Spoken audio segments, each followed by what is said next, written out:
Hello friends, I am your host T of Chin and T channel. Welcome to Amnesia the Dark Descent. Today we are ready to go. I'm going to let you watch me talk through the majority of this video because I like horror things and I want you to know what stuff to do in a horror game, I guess. Bye! Enjoy!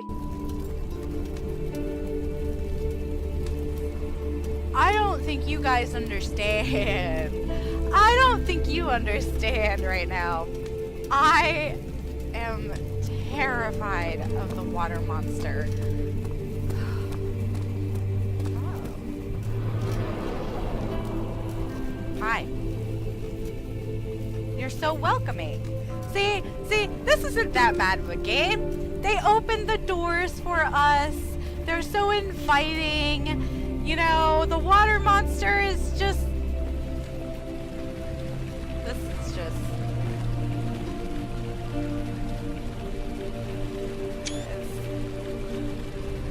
I don't... Oh,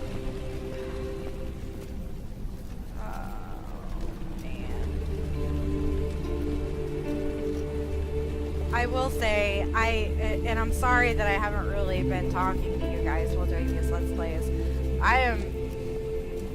This game, it's really hard to talk when I'm too busy being scared. Cosplays.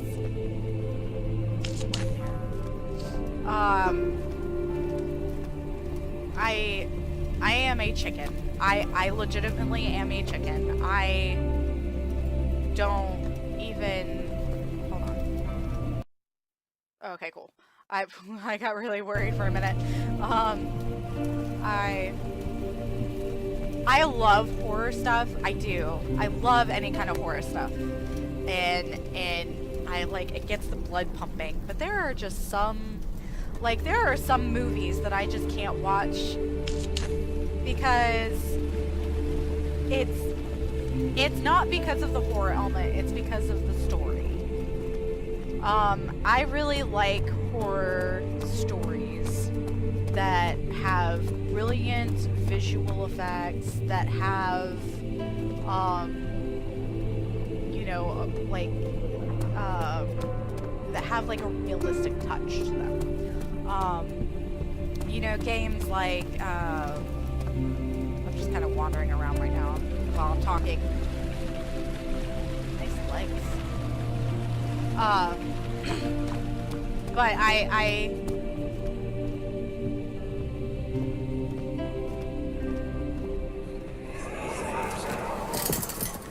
You have an ascending room. Will it take us to the inner sanctum? It will definitely take care of the vertical part of our journey. So, you have ridden an elevator before? Yes, the Colosseum at Regent's Park has one. It takes you to the gallery where you can view the panorama. Good. This ride might be a little longer, and in the other direction. Sorry, I keep forgetting the setting that the story is in. And he said ascending room, which, I mean, yeah, obviously it's an elevator. I don't want to go in here. Obviously it's an elevator, but...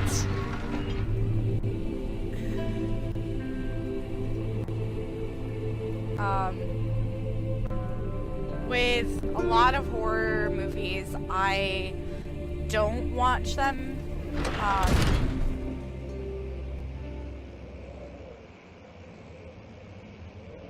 got really fucking quiet all of a sudden.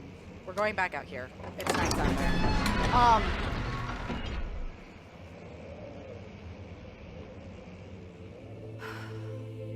So I'm just gonna talk here for a little bit. So the thing that I like about horror stories is the story. Like, you know, movies, games, books, anything like that.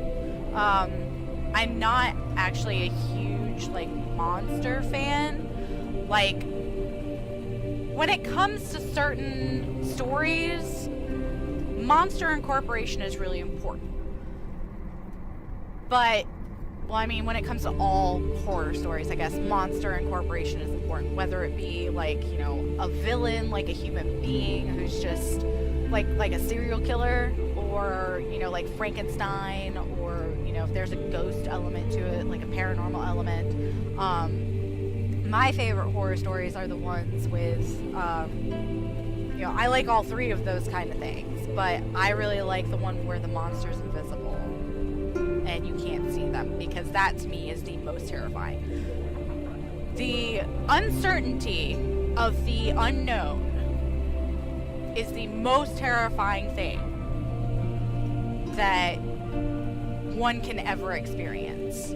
And that's one of the reasons why I enjoy horror so much, is because it's a lot of the stuff that I'm into is just there's an unknown element to it, and there's a actually I think we need to do something here. There is a, besides the unknown element, you know, there's a sense of it's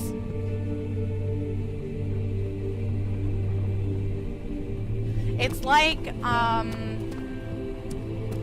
being lost. Of course it's not. It's like being lost in a black hole, essentially. Because you don't know what's happening. You don't know. Find a way to start the engine that powers the elevator. Got it. What am I trying to say? I'm trying to say the unknown is the most terrifying element of any horror story for me.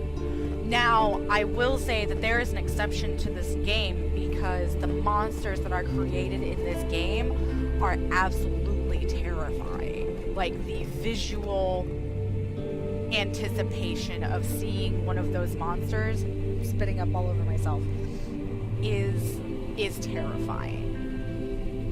Now, just because you can see the monster doesn't mean that, you know, it's always a good thing. Like, I will say, particularly in films, one of my favorite horror series is The Conjuring. And when I heard they were coming out with an Annabelle series, I was really stoked for it. I was so looking forward to it. But the first Annabelle, I lost all interest after seeing the monster, because the makeuping and the design was very poorly done, in my opinion. Alright. So I have a feeling we're gonna have to be creepy. Creepy. In here. Got a tinderbox. Wow, this room is just junk. Holy cow.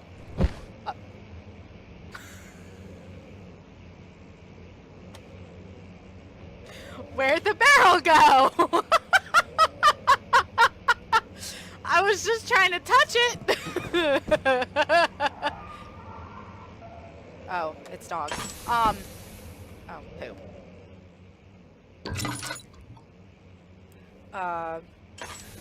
I'm also trying to get used to the tinderbox, the keys for this game, because it takes me a minute to get back into the gameplay of things. But I'm assuming we're gonna be seeing the monster at some point.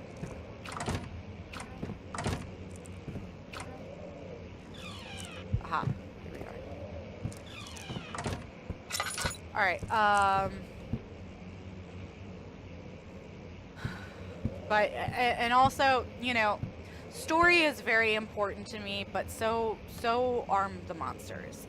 And one of the reasons why this game gets to me faster than any other game is because of the design, the character design of the gatherers are just absolutely frightening. Letter regarding the discovery of an orb. To my most trusted student and friend, Johann Weyer. The most remarkable thing happened as I was traveling through the Prussian woods this summer. I finally found one of the orbs I've been looking for the last 20 years. It is as inexplicable as the Heliodromus described. Heliodromus described it in the Hortus Conclusus. It was as it was told about an underground Mithraic temple crowned with the unearthly artifact. Wait. The orb was big enough to fill my cupped hand, and the texture was smooth and jagged. Its color washed while rich. Contrast is not enough to describe its nature. It was an impossibility, an artificial paradox captured within stone. Sorry, I'm trying to think. I was staying at a nearby village called Alstadt, investigating one of the antiquated trails, when I finally found the cavern. I went inside and suddenly I could verify the truth of these enigmatic artifacts. They were real. As you can understand, this is the most important discovery of my life, but it has also become my greatest fear. As I entered the underground chamber, I could feel that I was trespassing.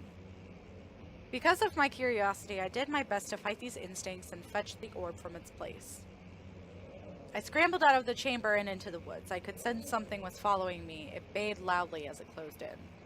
The beast, this guardian of the orb, was relentless in its pursuit. I made my way to a nearby ravine, where I stumbled upon some men fishing in the lake. I tried to warn them as I passed, but fortunately they remained as I continued my escape. When I heard their cry of pain echo through the valley, I felt such a tremendous sense of relief, thinking I would be spared. Suddenly, a blue shimmering light engulfed me, and the colors of the forest were washed away before my eyes. I kept running through the bleak surroundings. The trees had turned charcoal black with leaves of cinder, the ground covered in murky water. I pressed on through the drenched land as the glowing ember gave way to the rising wind and rained on me. I could hear pleading screams in the distance, and I joined in as pain and fear overtook me. I fell to the ground, gasping for air. This certainly must sound strange, but I had been carried miles away across the Alps to a grassy field outside Genoa. The Guardian had taken the orb from me, but still until this day I fear its return. Sometimes I lay awake at night listening for the howling cry I hear in the forest. It has been nearly a decade since that day, and I still haven't been able to write about the incident. The last time we spoke, you told me about your interest and ongoing research into the mythic orbs, and I realized I owed you the truth about my visit to Alstadt. Your friend and mentor, Heinrich Cornelius Agrippa. Oh! So that's how he... Okay. 1 second, because I think... Brace yourselves. Okay, so let me explain something here. So, that was... Remember back when we... In, like... I think it was, like, part 3? And we were talking about one of the lore bits of Alstadt for the common folk, as it were. One of the bits of lore was that Agrippa came and visited, and it was recorded, but he had spoken out against visiting Alstadt. That is what happened to him. That whole note that we just read, that's what happened to him, because they're like, well, he came here and then he suddenly disappeared. And then, like, what was it, like 10 years later, like he died somewhere else? That's what happened. That's how he disappeared. Oh. See, and also, I have to say, for story elements, those kind of notes, like for video games in particular, those kind of notes, when it's relevant to the story and it's made to add to the creepy factor, it has a huge effect. Like, my blood ran cold while reading that because it was so scary. Let's see. Crystal clear. Oh, cool. So, yeah. But like horror stories, horror elements like that are really important to get the environment. If you, let me see.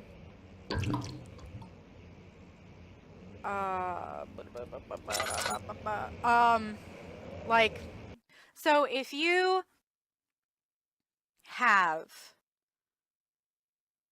a story that you want to be creepy, that is what you do. You put in little details and stuff like that that would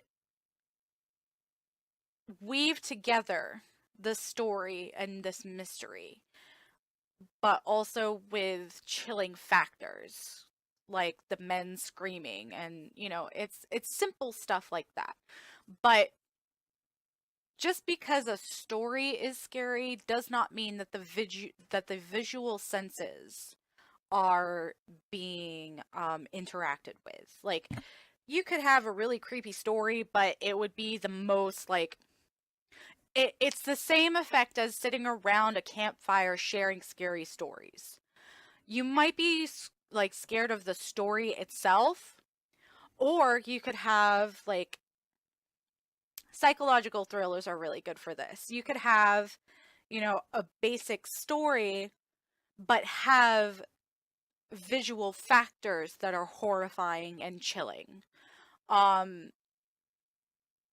Especially with video games, that's really important, because video games, you're all about the graphics, you're all about the visuals. That is what immerses you into this game.